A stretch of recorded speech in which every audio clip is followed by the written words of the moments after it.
Bloody rain outside is absolutely disgusting. Welcome back to the George Benson football channel. We can turn off the alarms. It doesn't matter. I had one day where I didn't upload a video. It was my girlfriend and I's 18-month anniversary, which is kind of a big deal. So I was in Sweden, I was flying home, didn't have enough time to record and upload a video yesterday for you guys, but welcome back to the George Benson football channel. Today we see the return of the most popular series on the channel, 6 things that we learned, but for the first time ever, we're not talking about things we learned from a match that we've just seen. We're talking about the whole flipping season so far. I've narrowed it down to 6 things, trying not to focus so much on individuals, but 6 things that we've learned about Frank Lampard's Chelsea so far this season. We've got 8 matches into the Premier League, we've had like a 50-50 start in the Champions League, and we hit Grimsby for 7 in the Carabao Cup. Let's get into it. Before we do that though, I just want to remind you guys, if you are not subscribed to the George Benson football channel, over 50% of people that watch this series are not subscribed. So if you're not yet subscribed, click the subscribe button, and if you really like the videos,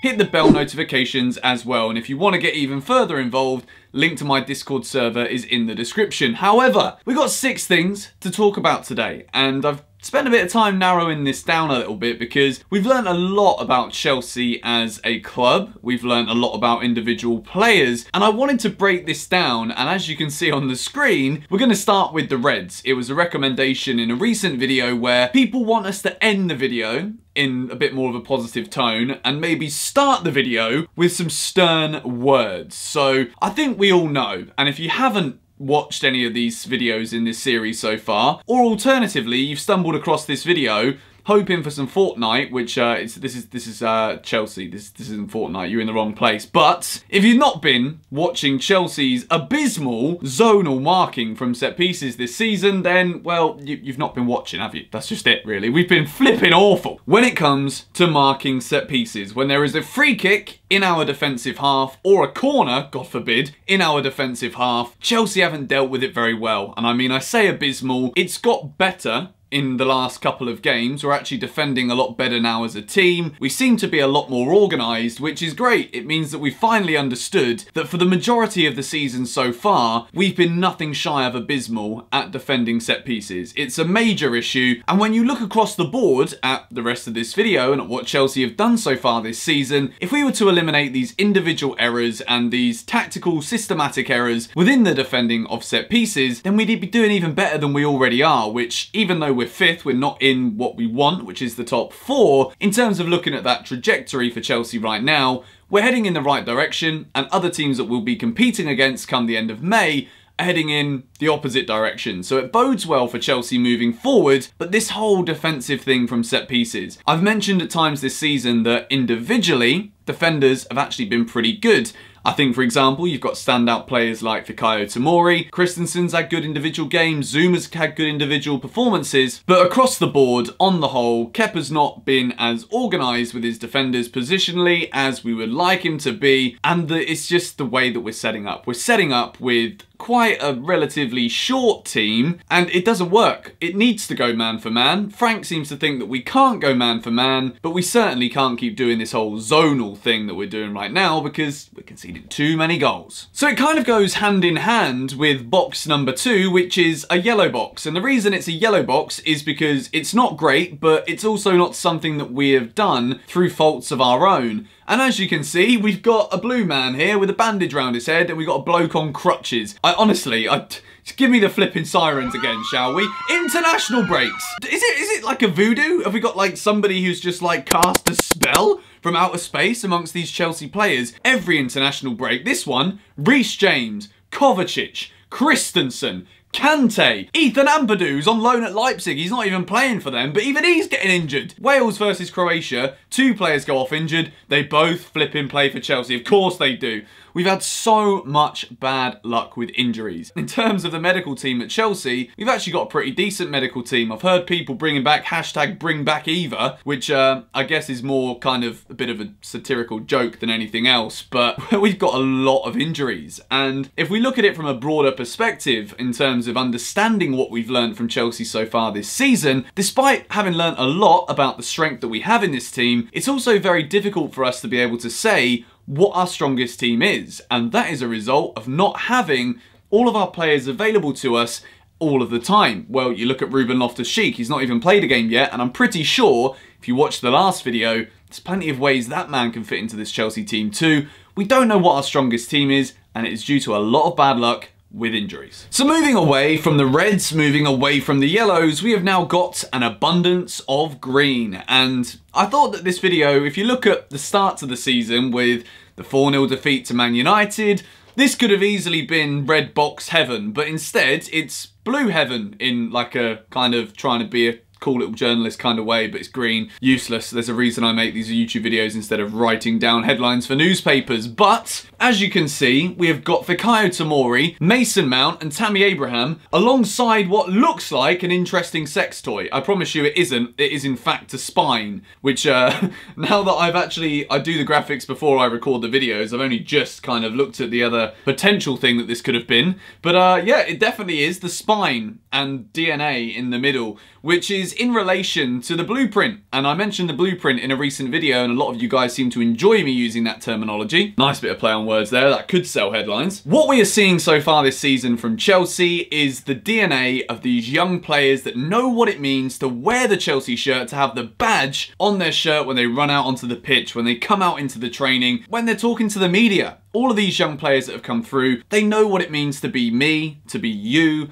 to be part of Chelsea Football Club and the identity that has been built over the years for our club in West London. So I think that that is something that I did not expect to see so far this season. I knew that Frank was going to have to bring in some of the young players because of the transfer ban, but I didn't think that there would be so much obvious quality that has come up through the academy ranks. We've always known that the academy has been very, very good at Chelsea. We've always said, well, why do we have so many good, talented players that are always buggering off on loan? Well, the reason for that is right now, because we are finally seeing the fruits of all of that labour. The system that we may have questioned so many times has now provided us with a spine to this Chelsea team, which we were very lucky to have. Petr Cech, Carvalho, Terry, Makaleli, Lampard, Drogba. These kind of players going through the middle of the Chelsea team were the blueprint that we had for success prior to this Frank Lampard new academy era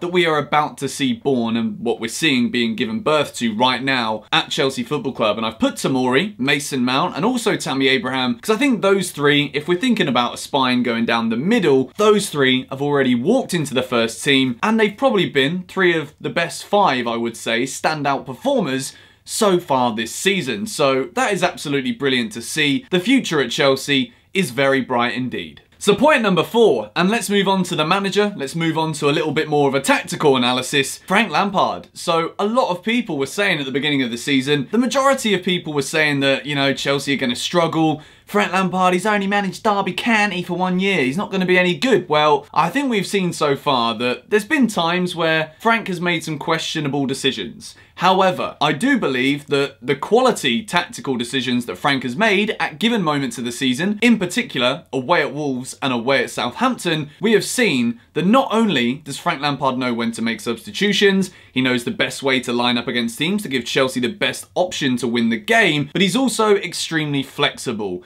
which is something that over the last couple of managers in particular, nothing against Maurizio Sarri or Antonio Conte, but one thing we could criticise with those managers was that they weren't able to be flexible because they had this system and way of playing the game and they didn't really ever want to deviate from that in order to, well, I guess come up with something different at Chelsea. Whereas Frank Lampard is very, very open to making formational changes.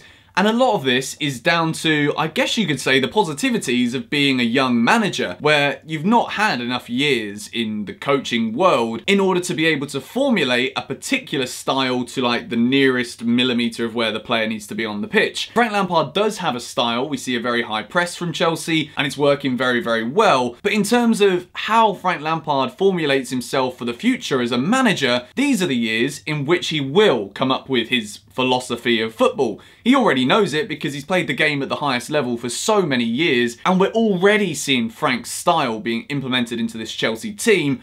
But the great news about it is, if something isn't working, Frank isn't afraid to be flexible and change things around in order to get the best out of the players we've got available against the team that we're playing against. So that's bloody brilliant. The fifth point that we're going to make is this wonderful thing that is the transfer ban. I was sat here in the summer thinking, well, we can't bloody sign anybody. How am I going to make videos every day talking about Chelsea when we're not linked with bloody Messi from a crappy tabloid newspaper every other day? Like, where are the views going to come in from? The transfer ban has been the best thing that could have happened to Chelsea for a couple of very good reasons. The first one, of course, is what we've mentioned already. That young Chelsea identity that has come through the likes of Tomori, Mason Mount, Tammy Abraham, just to name those three as like the kingpins, I guess you could say, in this conversation. What it's enabled us to do is it's enabled us to see that without actually putting our hands into our pockets, and well, if you imagine putting your hand in your left pocket to come out with a bit of cash to throw at a player, the right one, which is the one where the money comes in, is deeper and deeper because we've sold Morata, we've sold Michael bloody Hector to Fulham, which was absolutely genius business.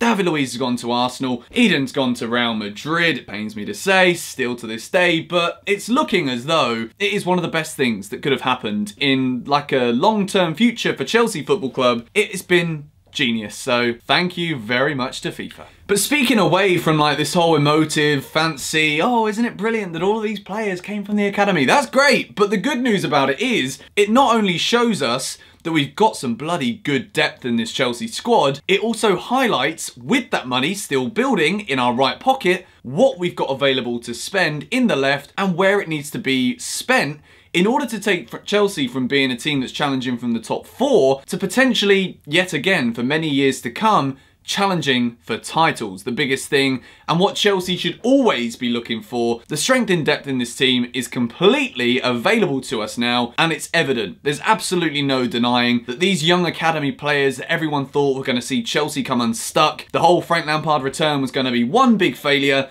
because there's too many young players. It's done the opposite. These players are more than good enough right now. We're going to have a strong side, and looking at it from a business perspective, we're also going to have some pretty deep pockets to go into if we need it as well. So point number 6, and this kind of just ties everything in together really. I've been making these videos now since, I think it was like the 5th or the 6th of July, when I subconsciously made the choice to upload a new video here every day. 63,000 subscribers later, already over 100 videos later, and it is so flipping good to be a part of a Chelsea community that don't really have that much to complain about. Obviously, there's still a couple of numpties who just want to start a fight with everybody, and that's always going to be the case. But the feel-good factor right now amongst Chelsea fans, the players, the management staff, that reciprocation that goes all the way through, right from the academy players are going to be looking at what's going on right now thinking, we've actually got a future at Chelsea. So the long-term growth that is going to be seen